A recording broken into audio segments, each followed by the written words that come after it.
and boom goes the dynamite. Hello, it's a late start, but welcome back to another edition of the only Monday through Friday live lacrosse talk show. This is the Daily Dive. I'm your host, Michael Carvelis. Good morning to everyone on the East Coast and to everyone on the West Coast. Good afternoon. I hope you had your lunch. It's time for some lacrosse talk. Well, on today's show, our top story will be the NLL Award finalists have been announced.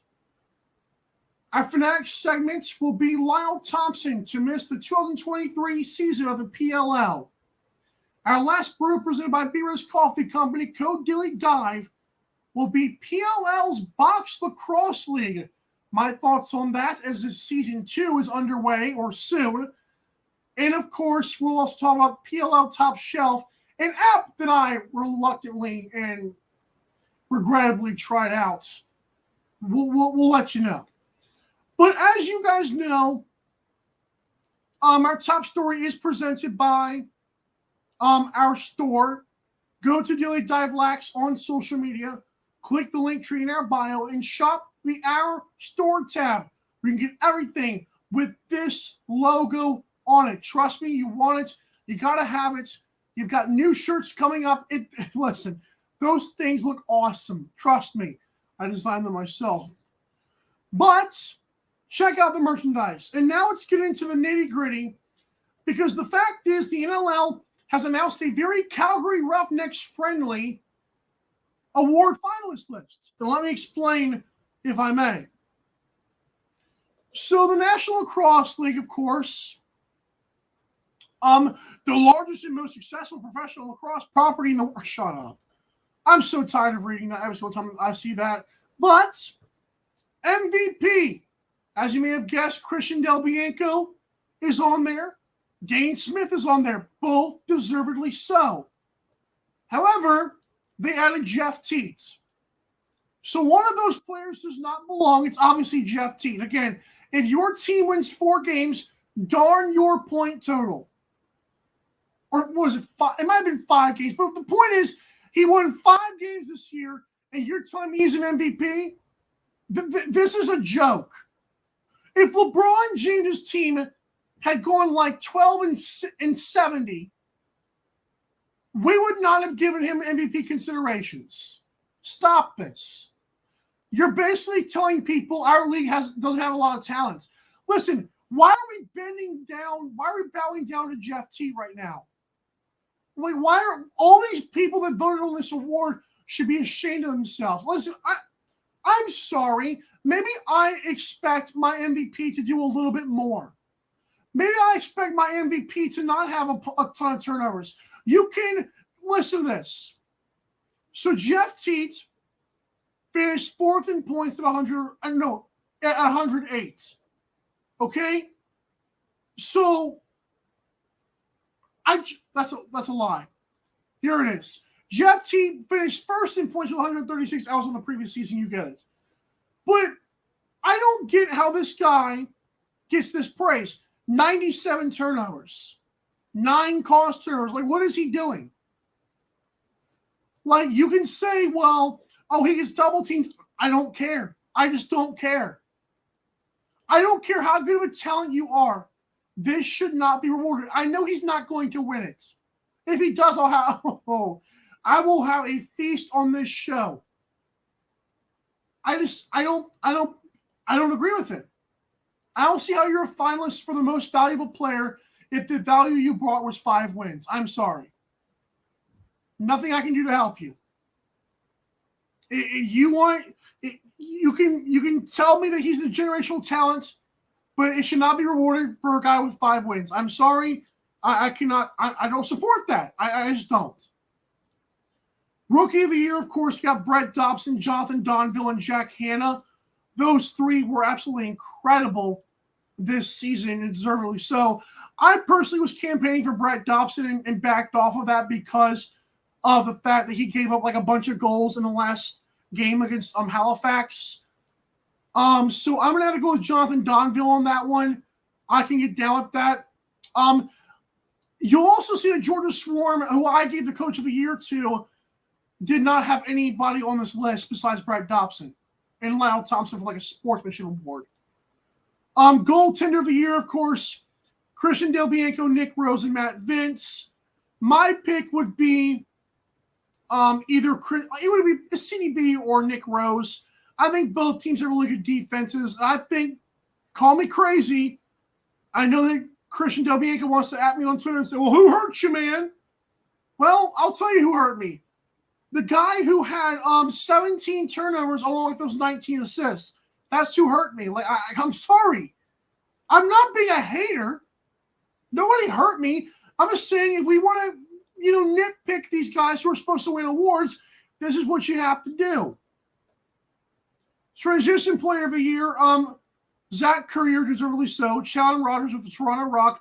And Reed Bowering, that one struck a nerve with me, of the Vancouver Warriors. Yeah, good season, but why is Ian McKay not on this list? That one concerned me a little because I felt like Ian McKay had a great season, and you don't put any Bandits on there. That was kind of weird. I don't see, again, Reed Bowering, great year, but that one seems like a sympathy finalist award. It's kind of like Jeff T, for the MVP. We're just going to throw him on there because people love him. It's just not me.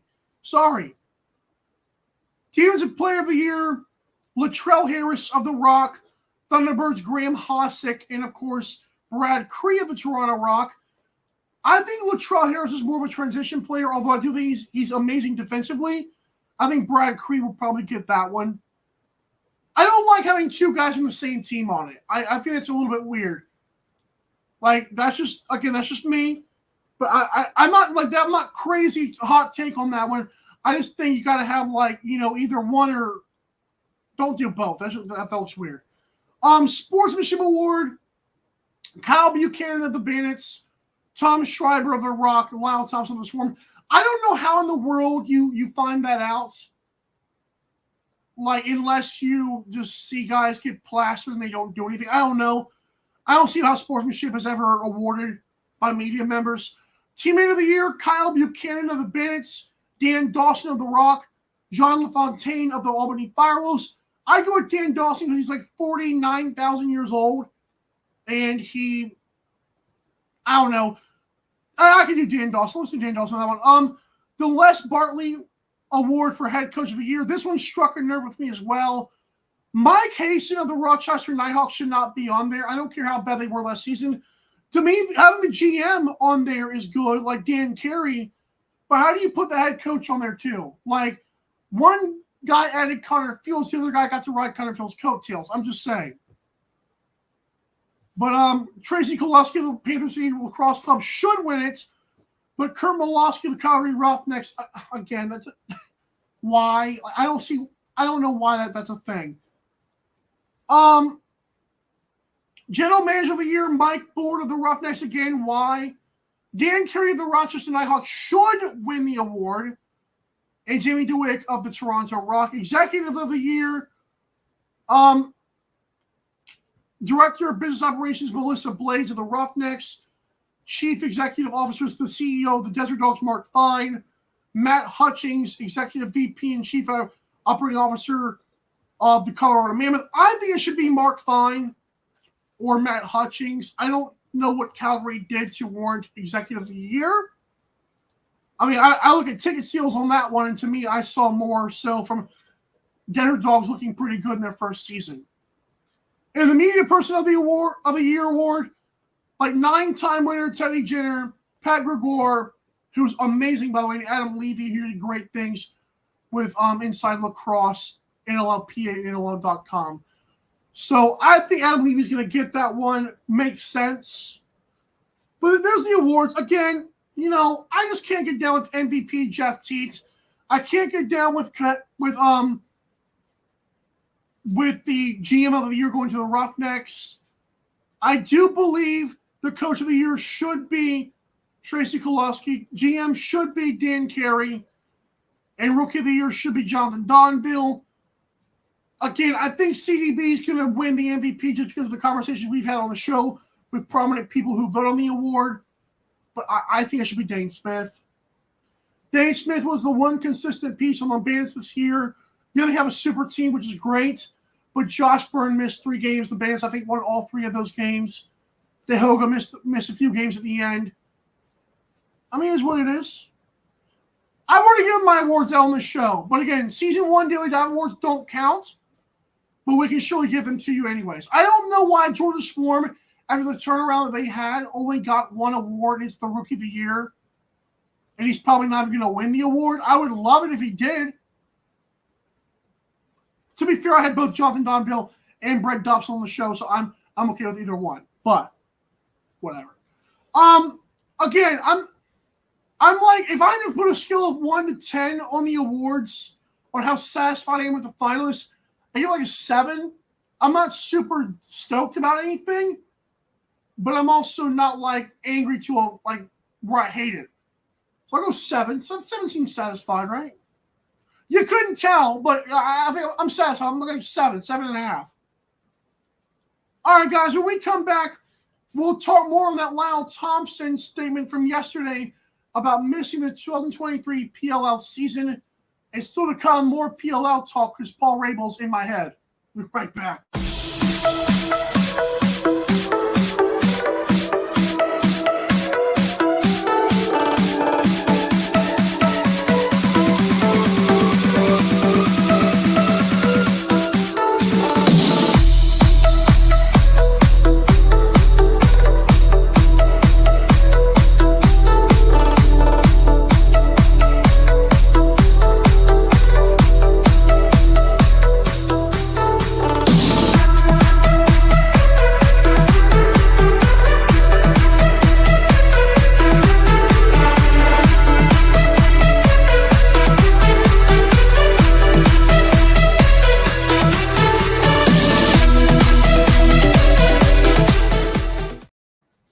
Click the Fanatics logo at Daily Dive Lax on social media's link tree and shop the best in NLL merchandise and, of course, other sports as well. It helps out the show tremendously when you check out using our link. Lyle Thompson will miss the 2023 PLL season. We talked about this yesterday, and again, I will read some of the quotes from Lyle Thompson. After much thought and consideration, I've decided to take a break for the PLL for the 2023 season. I've dedicated the past 15 years of my life to playing lacrosse year-round, which, of course, you do, because he's plays NLL and PLL, which is really incredible. I'm grateful that my love for the game has provided me the opportunity to play at the highest level and to do so continuously. For me, and this is the key part, for me, the game should always be medicine, and it comes with instruction to be played with respect, a clear mind, and enjoyment. I want to follow those instructions, and sometimes that requires rest. So this summer, I will direct my energy to myself, my family, and my communities. And again, shout out to Lyle Thompson for doing this. So I felt like Lyle Thompson, again, this season had the most turnovers that he's had in an NLL uniform. And I felt like that was, you never felt like something was right with the Georgia Swarm until the end of the season. And I feel like Lyle Thompson deserves the opportunity. He carries the weight of being the NLL, face of the NLL. That's what most people will tell you, on his back. So, shout out Lyle Thompson. Again, it can be frustrating for fans. I think most lacrosse fans will support this, as should all lacrosse fans. But I think there's really not any, bandwagon weirdos right now. So I feel like this will be universally accepted. And like I said, as it should be. These guys work jobs. They don't have to play these games. They do it for the love of the game and hopefully the fact they can grow the game. Although it's been in like slow, like the longest, slowest of slopes upwards the last 25 years. The sport's awesome. I personally prefer the box league, so I'm glad that Lyle Thompson got to play this year, the NLL, to Paul Rabel. I'm not going to do that. But it is cool that Lyle Thompson recognizes that he doesn't enjoy the game technically right now. And just shout out to him for getting some rest, man. 30 years old. He's been carrying the stuff, these leagues on his back. selling tickets, man. Like, how many times I gotta do this for you guys? So I'm glad he's taking some time away. And we'll see. I'm interested to see if the Cannons make like a big run. Will Lyle come back? I don't think he'd do that, but just a thought. You know, if they start making a run for the final, hey, we get Lyle Thompson back. Oh, cool. That's convenient. Again, I don't know if he'd ever do that, but it's just something to consider if it does happen. But yeah, shout out to Lyle Thompson. I didn't see anything from Jeremy Thompson. That was interesting. Oh. Well then. I'm reading some WNBA news. That was weird. Wow. Apparently the Las Vegas Aces, who literally just won the championship. Oh, good Lord. As these leagues grow, they shoot themselves in the foot. It's really fantastic. But no. Shout out to Lyle Thompson. I'm sorry, I'm a WNBA fan too. And now you all hate me. That's okay. If you did before, you do now. Join the line that's building up outside of this door, okay? Good. When I come back, I'm talking more PLL. And I'm gonna wonder what a national box lacrosse league is, weirdos, and also what a top shelf app was. Nice effort, I guess. We'll be right back.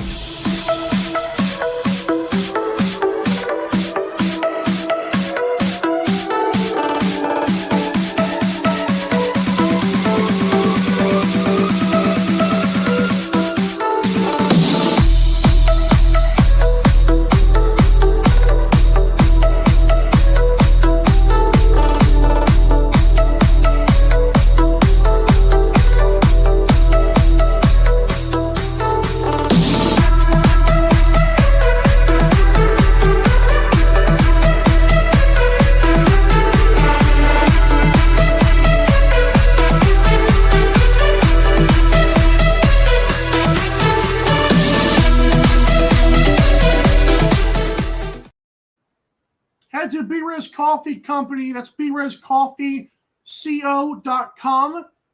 And when you check out the awesome coffee flavors and checkouts, use the code DailyDive. It's coffee for gamers, by gamers, and of course, lacrosse and Daily Dive fans. All right. So PLL has partnered. This is great. Not really. PLL has partnered with the National Box Lacrosse League. You know, Jay, that sounds kind of familiar, don't it? Yeah, well, it is familiar. It's literally a box league in the U.S. that's partnered with the PLL.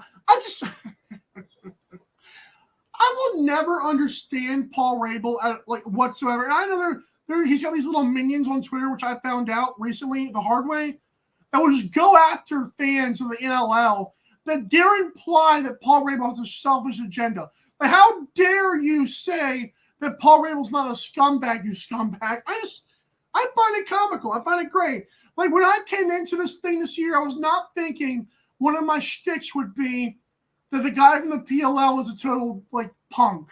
No, I was not thinking that, but I found it out very quickly, and I'm glad I did. I'm on the right side of the fence here. Don't use that politically, by the way. It's just fantastic to me. I know that they want to have a farm system. I know that guys from Canada don't like the field game, which, God, I wonder why, because it's boring. And of course, Paul Rabel literally played NLL just to be better at field. Listen, if your thing is boring stuff, you be boring. But it is comical for a guy who recognizes the PLL as the only professional lacrosse league, considering what he said about Trevor Baptiste earlier this season. If you don't know, Google it.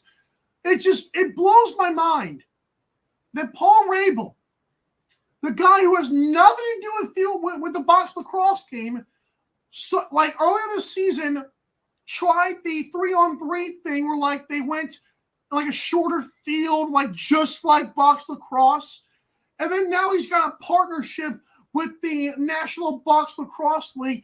Listen, dude, you're such a weirdo. This is why I don't give him respect. He ignores what the NLL is doing, completely ignores it to the point of calling Trevor Baptiste the first black lacrosse professional lacrosse MVP anywhere. Oh, by the way, Dane Smith plays in my league. Oh, well, my bad. Yeah, no crap, you're bad, you idiots. Then he partners with this other box lacrosse league.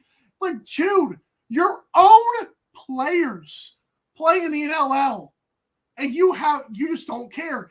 It blows my mind how he's so successful. It helps. I don't know who's giving him money. I swear to God, he's part of a gang. He's got to be a gang member.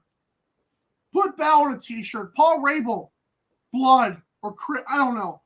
It's insane to me. I will say this as well. If you want to also know another reason why this guy's a scumbag, hear me out. Lacrosse fans want a video game, right? Casey Powell gave us one for off and on for like 3 or 4 years. And we also have this College Lacrosse 2019 on the App Store, which I just found out. And that was apparently pretty popular. So the PLL had this it was a really good idea. At least that's what I thought.